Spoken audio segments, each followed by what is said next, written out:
Det var här det började, på Herrgården i Ryd, när det här filmas exakt 50 år sedan. Då visste de där 4 personerna som bara ville sjunga tillsammans inte att de skrev historien.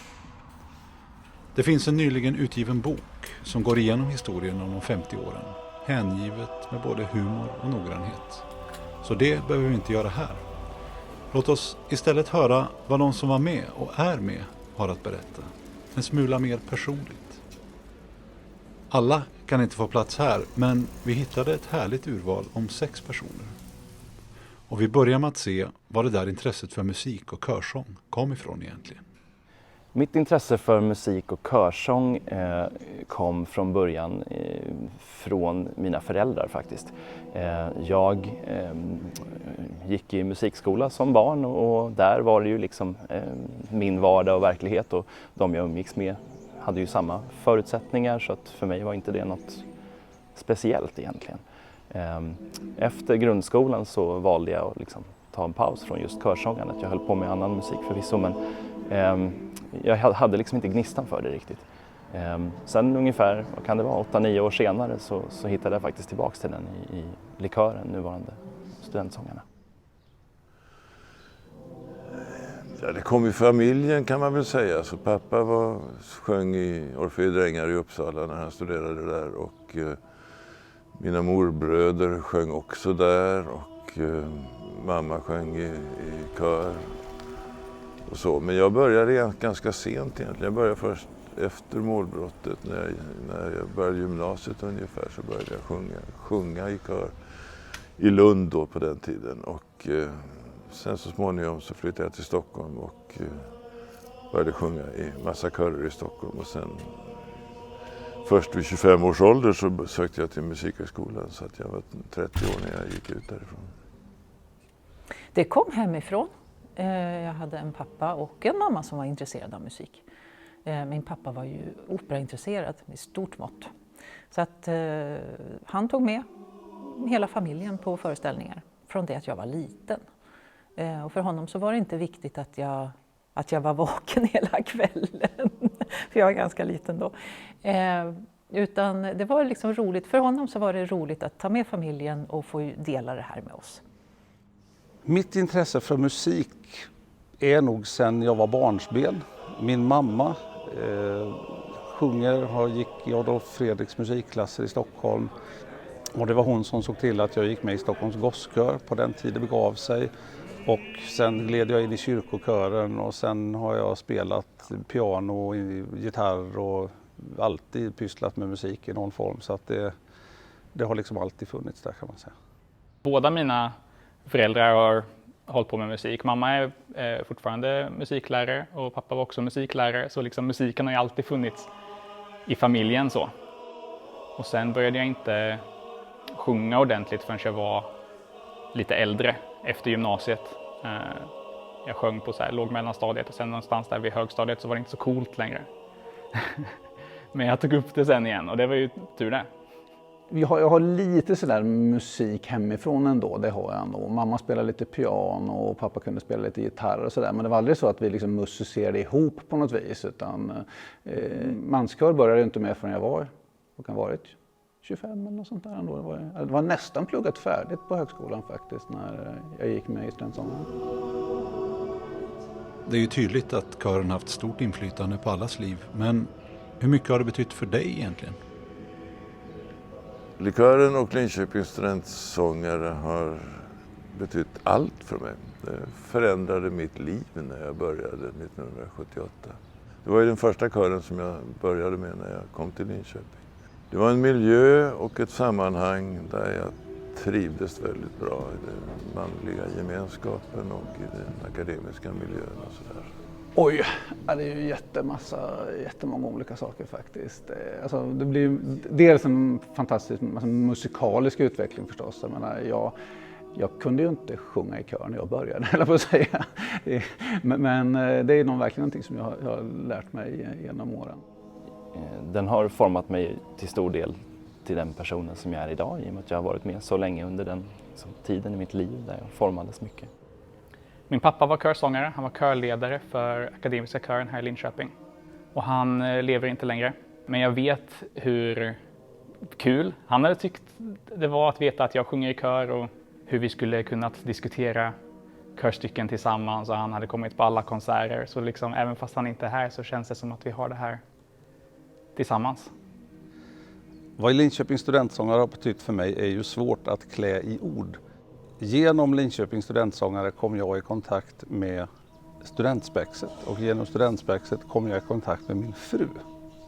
Så frånsett allt det musikaliska som jag har fått och alla kompisar som jag har fått, så har den ju format hela mitt liv, kan jag säga. Att hålla sig kort när man pratar om Linköpings studentsångare verkar ju ganska svårt. Men vi försöker med den sista här. Kristina, 7 ord. Den kreativa, lustfyllda delen av mitt arbete. Där satt den. Vi kommer tillbaka till 7 lite senare. Det som fick mig att söka till kören var på den tiden en bekant. Idag en nära vän faktiskt.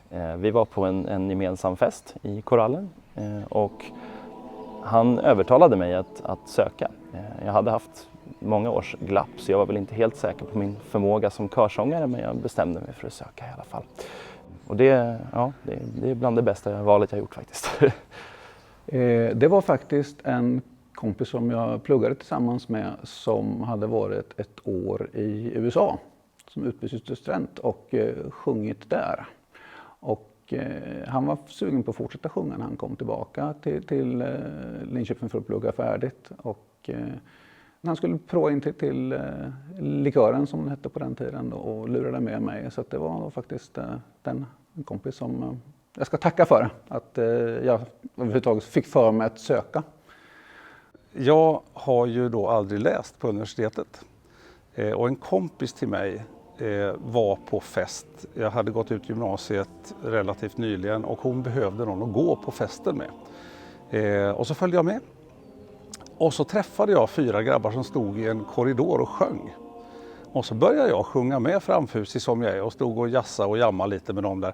Det visade sig sen vara kvartetten För ofta, en gammal kvartett som fanns då på 80-talet i dåvarande likören Linköpings studentsångare. Och då sa de, nej men du sjunger ju, det är klart du måste söka in. Och så sökte jag in och på den vägen är det, kan man säga. Jag hade ju redan pluggat här i 2 år innan jag sökte till kören. Och när jag gick på Folkis då efter gymnasiet så gick jag tillsammans med August i kören, shoutout, som tyckte att jag skulle vara med väldigt länge. Han tjatade lite på mig och jag tyckte att jag hade så mycket annat för mig. Jag hade inte tid med det där. Jag var ju inte körsångare egentligen. Men sen till slut så sa jag, det här vill jag testa. Och det var ju jättebra. Tack August.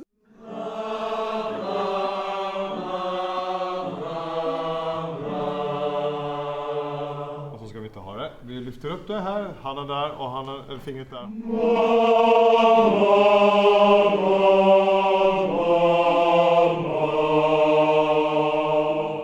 Liksom, där satt den. Här kommer de där 19 dalerna igen. 2 och. För 19 daler idag och 20 daler igår. 19 daler idag och 20 daler. Det står ju väldigt klart att Linköpings studentsångare skapar minnen för livet. Men om du nu måste välja ut ett enda minne, vilket blir det då? Ja. Alltså, som du förstår så går inte det.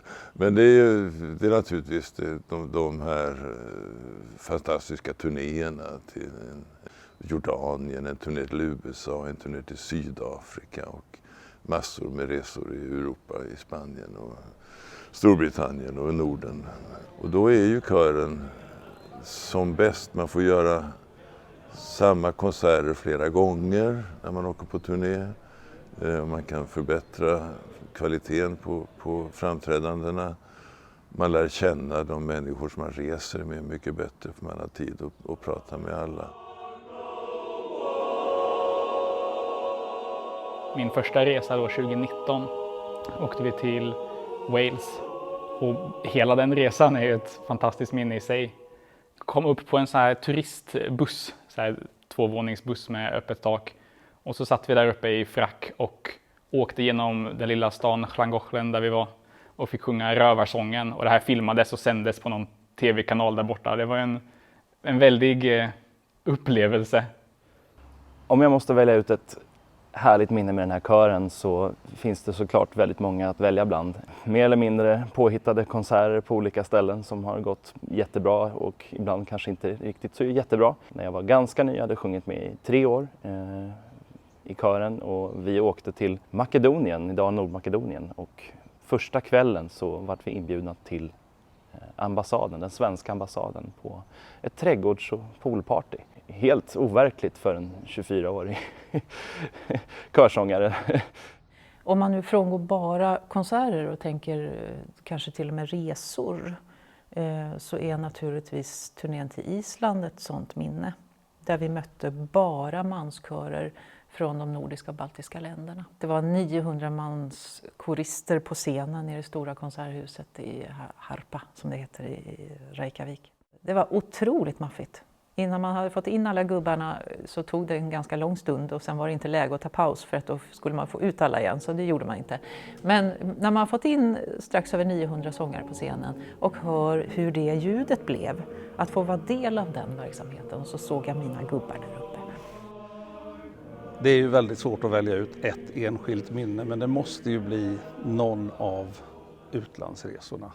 Det är väldigt svårt att välja ett, men jag tror nog ändå det var Jordanien när vi efter att ha varit och sjungit på Jerash-festivalen fick rida häst och kamel ut till The Petrified City of Petra, som året efter var med i Indiana Jones och De fördömdas tempel var det väl. Så rider de in där har jag varit, jag var där för fantastiskt.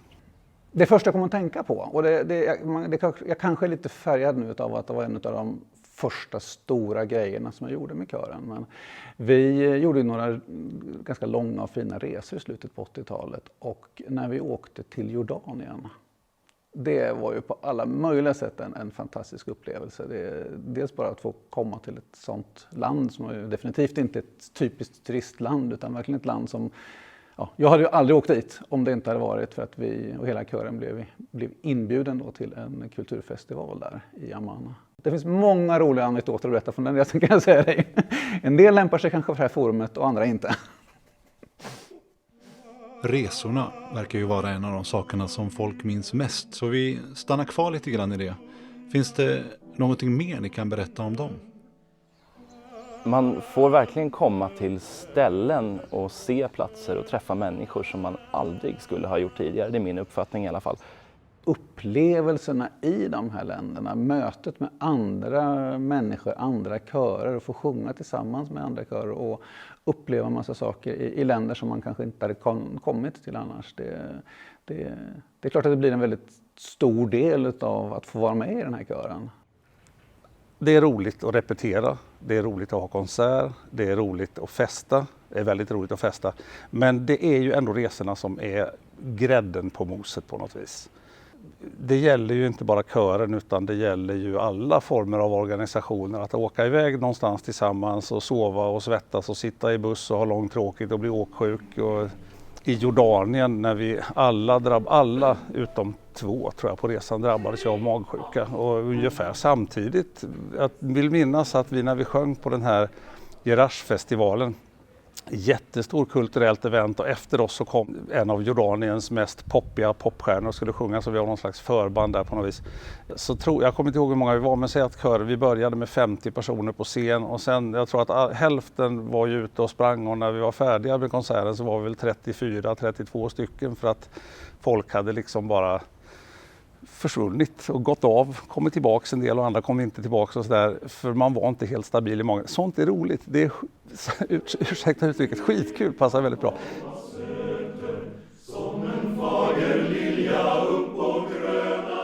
Man får hänga med varandra alla dygnets timmar om man vill.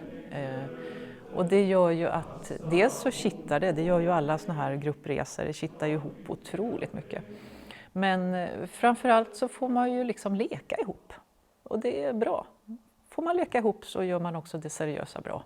När vi var i Sydafrika till exempel, skälet till att vi var i Sydafrika var att vi tidigare i Spanien, i Valencia, hade stött på en sydafrikansk kör som för övrigt var den första blandade, det vill säga färgblandade med både svarta och vita. Efter varje konsert så kommer det fram någon eller några i publiken och tackar så mycket och frågar mig om jag känner Erik Eriksson. Erik Eriksson då, som är kanske världens mest kända kördirigent, eller var, han lever ju inte längre, och som var med lärare på Musikhögskolan och sådär. Så att det visar lite grann hur stort svensk körsång är ute i världen, att det finns människor var man än kommer i världen som känner till denna person Erik Eriksson och därmed också svensk körkultur. Och sen var vi på Irland nu i somras. Så 2 resor har jag hunnit med och båda de har ju varit fantastiska.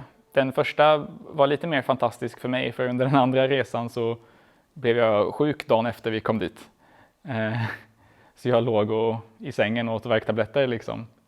Större delen av resan, men kunde ändå vara med på vissa saker och alla var väldigt hjälpsamma och frågade hur jag mådde, och en till shoutout här till Kalle då, som skaffade kex och pommes till mig sent en kväll när jag inte kunde vara med på middagen, för det var det enda jag kände att jag klarade av att få i mig.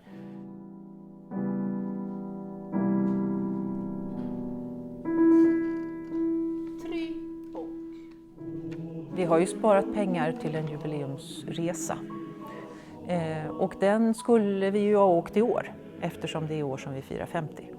Men på grund av då alla saker som händer i samhället och så där, så har vi valt att skjuta på den till nästa år. Så då kommer det att bli en längre turné om allt faller på plats. Men resa är viktigt. Det är väldigt, väldigt viktigt. Och inte minst de här gamla roliga bilderna som vi har med oss. Vi var ju i Wales för några år sedan, 2019. I det där vackra landskapet, och det dyker upp pojkar i frack vid ruiner, och det är pojkar i shorts och frack, därför de har ju fracken hela veckan då. Det är konserter hela tiden och däremellan så åker shortsen på. Och det blir ganska skojigt. Att resa bort är såklart roligt, och nu vet vi ju vad som fick er att söka till kören. Men vad fick er att stanna kvar? Det som fick mig att stanna så pass länge i kören, dels var den musikaliska nivån, tycker jag var häftig. Det var mer än jag vågade hoppas på faktiskt. En annan viktig sak som jag ganska tidigt förstod, det var det här universitetets, det perspektivet som jag hade av universitetet. Det var väldigt smalt liksom. Jag hade läst 2 år på datavetenskapligt program, och jag hade väl inte så mycket koll på hur resten av universitetet såg ut och fungerade. Det var väldigt, väldigt nyttigt och roligt att träffa och lära känna vänner som pluggade något helt annat, ekonomer och lärare och läkare. Och det har varit väldigt nyttigt och kul att se andra delar av universitetet.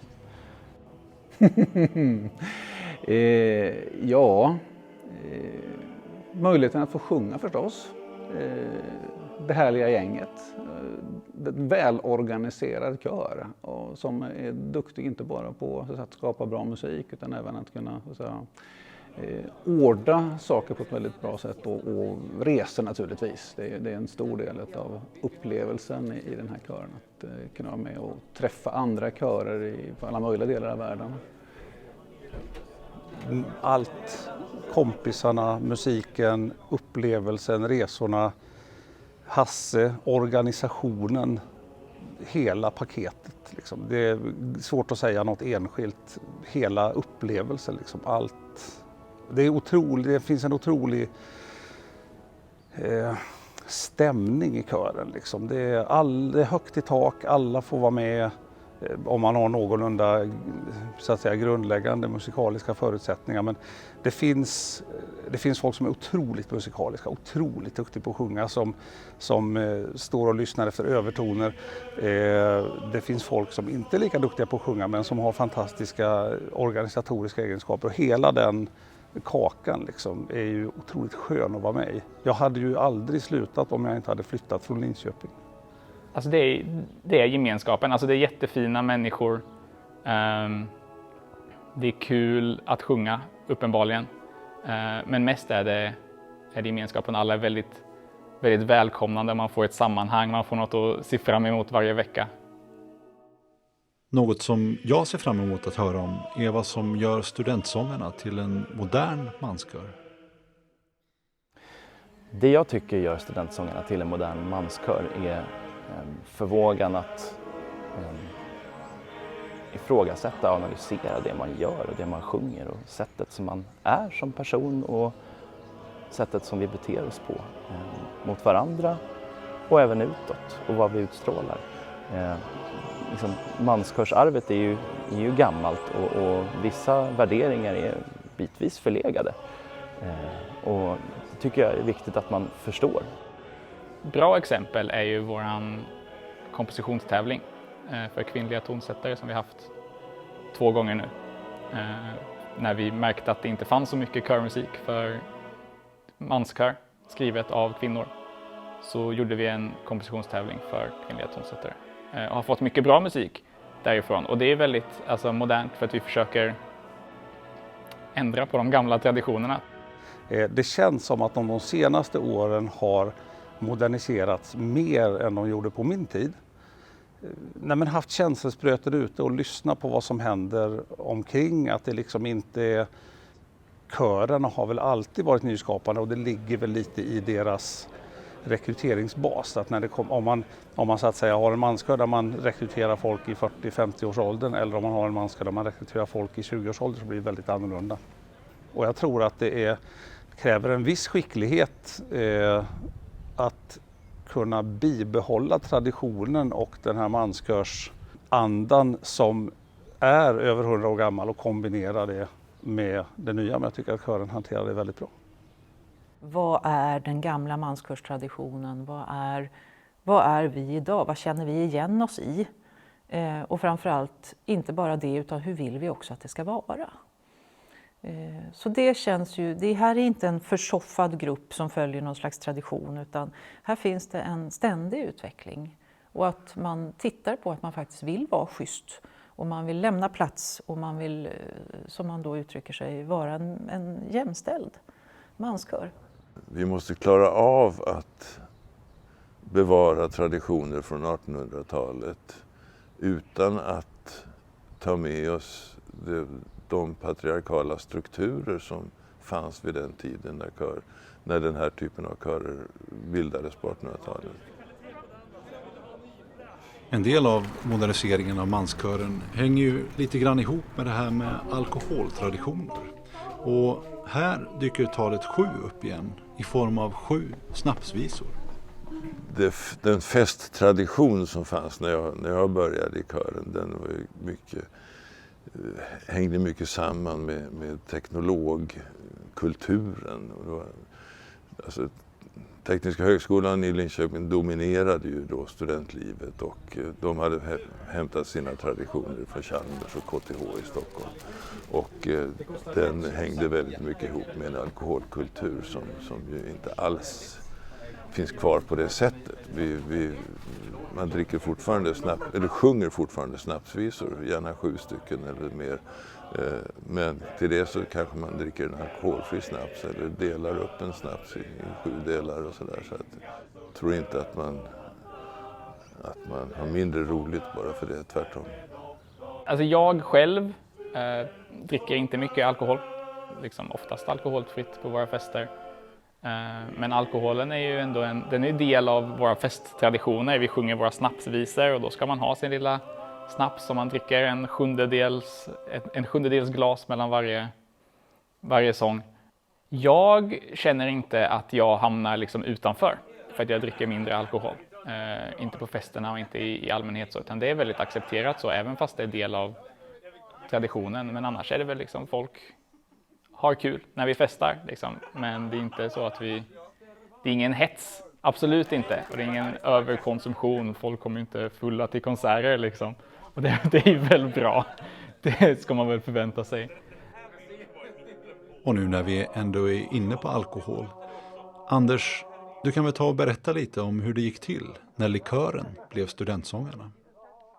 Ja, det kan jag göra. Alltså det där var ju en ganska svår process, en traumatisk process för många faktiskt. Därför att byta namn och lite grann kommer vi kanske tillbaka till det här med kopplingen till alkohol. Jo, vi vet Anders. Jag sa precis det. Det här med likören som ju var en vitsig sak på många sätt då, med tanke på att det hette Lidköpings högskola då, med LIH då, från början. Det fanns ju en anledning till att det hette just likören förstås. Och å ena sidan så kändes det ju tråkigt att, så att säga, släppa den lite roliga studentikosa kopplingen, men samtidigt så var det just det att man kanske samtidigt ville bli av med kopplingen, eller den lilla association som ändå fanns till likör och alkohol och så.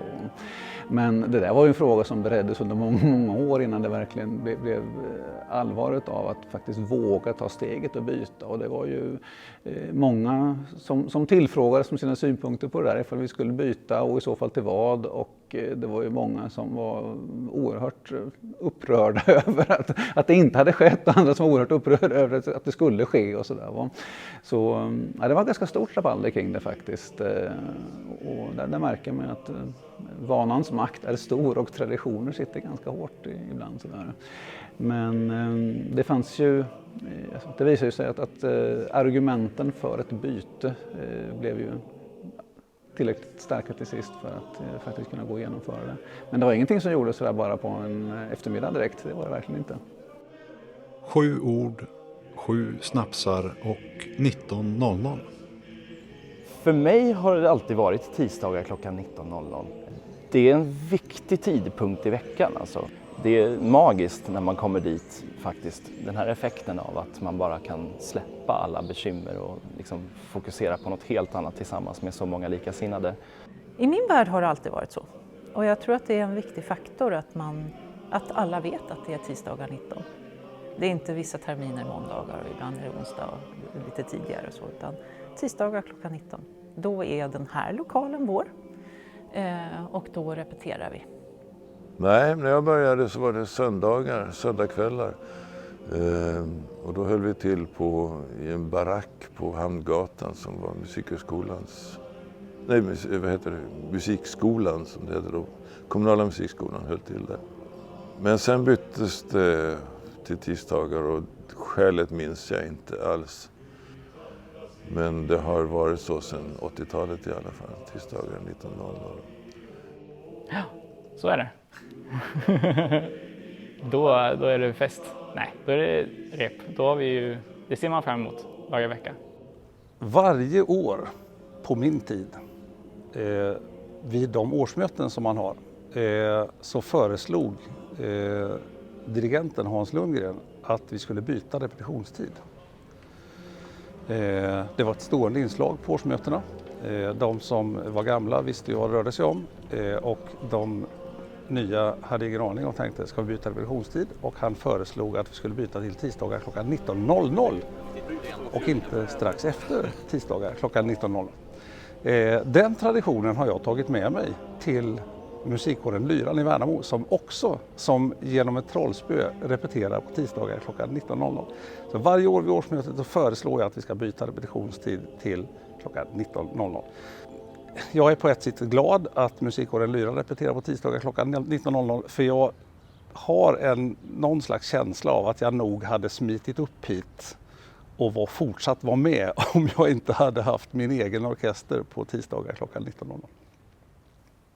Ja, de är heliga. Den tiden är helig. Ja, det är en fast punkt i tillvaron. Men om man kommer för sent då? Det gör man inte. Målet var en film på runt 20 minuter, men det är ju helt omöjligt. Vi har ju inte ens pratat om fracken än. Berätta om den.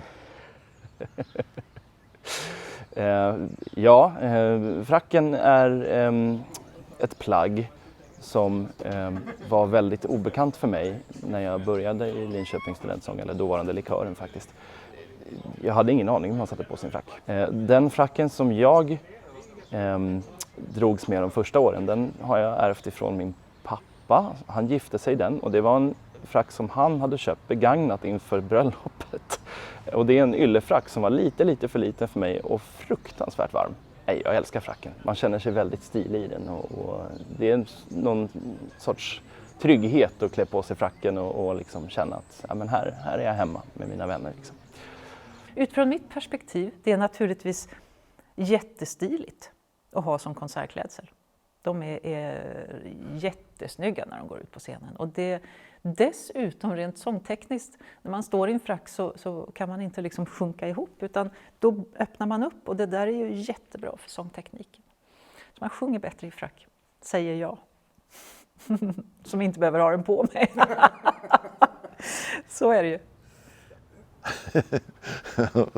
Fracken. Men fracken betyder ju också att i vårt sammanhang då, att man har en uniform naturligtvis, man får se det som en uniform, och den är praktisk så tillvida att den är luftig och lätt att röra sig i, till skillnad från vad man kanske tror om man inte bär frack till vardags. Och det är ett akademiskt plagg, det bärs i samband med doktorspromotioner och liknande. Den är väldigt snygg. Det kanske är därför vi har den. Eller för att vi alltid har gjort så. Men alltså, det blir en helt annan känsla när man får på sig fracken. Då är liksom, nu är man konsertredo och man rätar lite på sig, och man sticker ju också ut i mängden. När man är 40-60 män i frack som går omkring så får man uppmärksamhet. Så det är kul. Och det är speciellt att fracken, som är ett så traditionellt högtidligt plagg, blir våra arbetskläder. Det blir så vardagligt liksom. Fracken, det är fint. Jag gillar frack. Jag har sen faktiskt den första studentsångarfracken sett till att inte ha någon sån här i gammal jättetjock farfarsfrack som är mättad av svett, så att när man svettar inifrån så kommer det ut på utsidan. Utan jag har alltid skaffat mig relativt lätta frackar, och då är det ganska nice att gå runt i frack. Jag gillar frack, det är fint. Det var ju ett stök att förstå hur man skulle få på sig alla grejer i början. Jag vet den första frackskjortan jag hade var med lös krage så där, som man skulle hänga dit. Det var inte så att kragen var en del av själva skjortan, utan det var en enskild del. Och det skulle sätta sig dit med någon knapp, och det var mycket sådana här ståhej. Så att det kändes som det var ett helt företag att lära sätta på sig den där fracken i början. Men det lärde man sig rätt så kvickt det där också. Vi börjar närma oss slutet, men vi är inte riktigt där än. Är det någonting mer som ni kanske har funderat på? Jag har funderat på om vi hade roligare förr, och jag tror att det är klart att jag hade roligare när jag var med. Och det är klart att de som är med idag har roligare när de är med än när de inte var med. Men jag har otroligt svårt att se att det skulle gå att gradera det på ett sätt som gör att det går att säga att det var roligare då eller roligare nu. Jag tror att det är när man har så fruktansvärt roligt och stämningen alltid är på topp. Nu är stämningen inte alltid på topp, men när den är som bäst så är den liksom alltid på topp, och då går det liksom inte att komma högre. Så jag tror att man har precis lika roligt nu som man hade då, och man hade precis lika roligt då som man har nu. Det kan jag inte tänka mig. Vi har ju så kul nu. Så att hur skulle det kunna vara roligare än så här? Om jag tittar på mina egna år i kören så tycker jag att varje år har blivit roligare och roligare liksom under åren jag var med. Och jag tror nog med stor säkerhet att det fortsätter att gå åt det hållet. Jag är övertygad om att de har roligare idag. Jag tror att man hade roligare då, fast på ett annat sätt. Det här att vara i uppstartsfasen, förälskelsefasen så att säga. Men det är svårt att värdera det där liksom. Roligare förr eller roligare nu. Det är ju för att vi har roligt ihop som verksamheten existerar. Om vi inte hade roligt ihop, utan det var bara plikt och leverans, då skulle det faktiskt inte vara så. Nej, det tror jag inte. Jag tror att vi hade roligare. Nej, så är det nog inte. Jag tror att de har precis lika roligt då, nu idag som vi hade på när jag började på 80-talet. Det är mycket roligare nu faktiskt, och det har ju att göra med att just att det låter bättre, vi kan repetera snabbare, och det blir fortare musik utav det. Det var mer utav repeterande, tragglande förr faktiskt, det var det. Och allt väsentligt tycker jag nog faktiskt att det är roligare nu. Det är det. Tänk då så kul de kommer ha i framtiden. På tal om det så kommer jag på en fråga till här.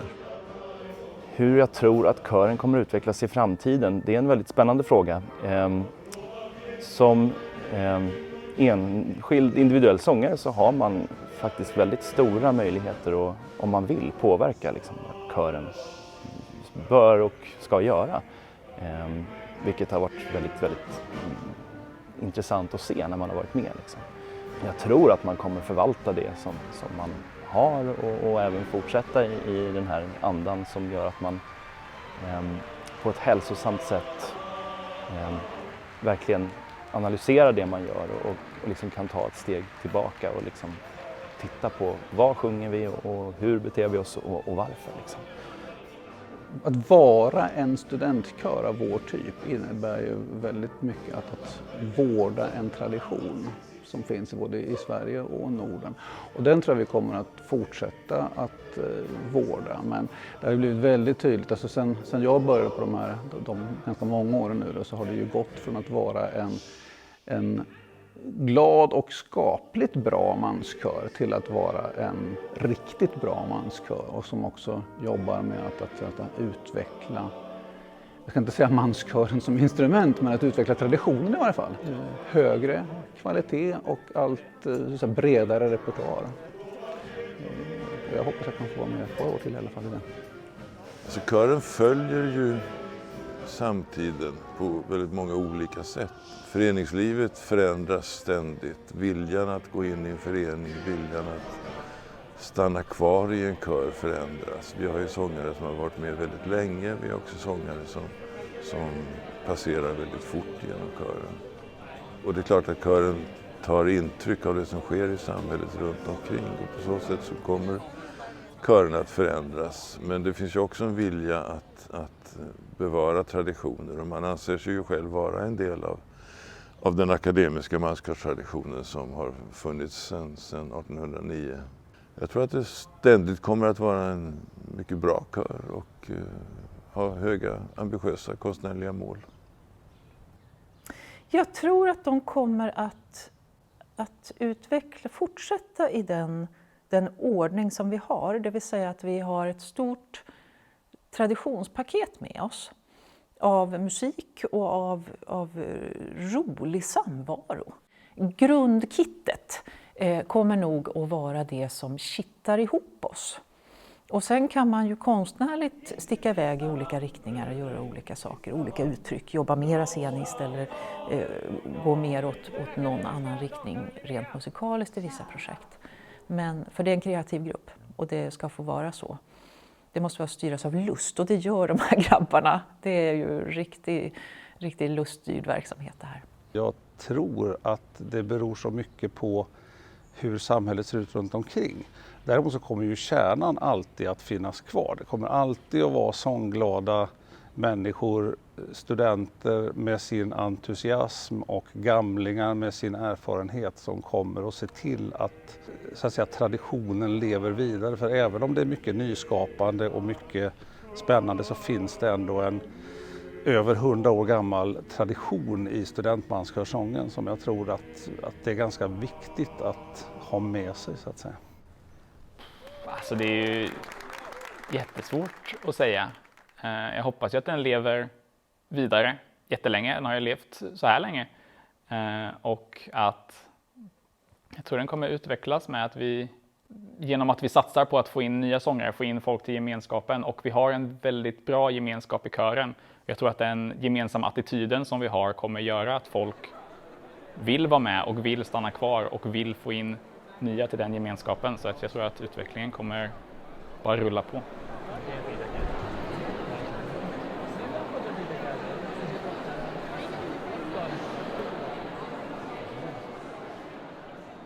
Det häftiga är ju att det är ju musiken som förenar dem. Och sen kan det ju vara hur mycket olika personligheter som helst. Men i den här gruppen så blir man studentsångare. Och då har man ett förhållningssätt till det. Och till sig själv och till livet. Och i det här rummet så är det inte särskilt mycket problem.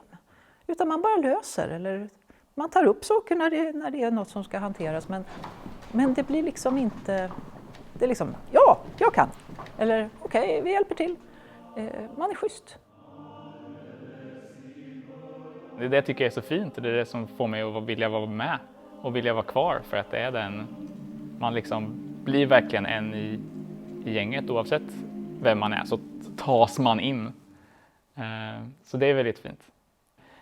Jag tycker det är väldigt bra att vi kan vara roliga och vi har kul på repen och vi gör roliga saker på scen ibland och ändå så är det nivå på det. Det är seriöst och alla lyssnar på Kristina och ändå med allt vi gör så kan vi ha det här skojiga med oss. Och det tror jag också är väldigt värdefullt och jag tror det gör oss roligare att lyssna och titta på. Det som är roligt också tänker jag med samvaron med de här killarna, det är ju att de är ju från olika fakulteter. De kommer ju med helt olika ingångar, både på diskussioner och förhållningssätt till saker och ting och åsikter. Och det är ju alltid väldigt, väldigt roligt att sitta och äta middag med dem. För det kommer ju fram helt olika världsbilder. Och att få möjlighet att dela den är ju jättebra. Och där tror jag vi var färdiga.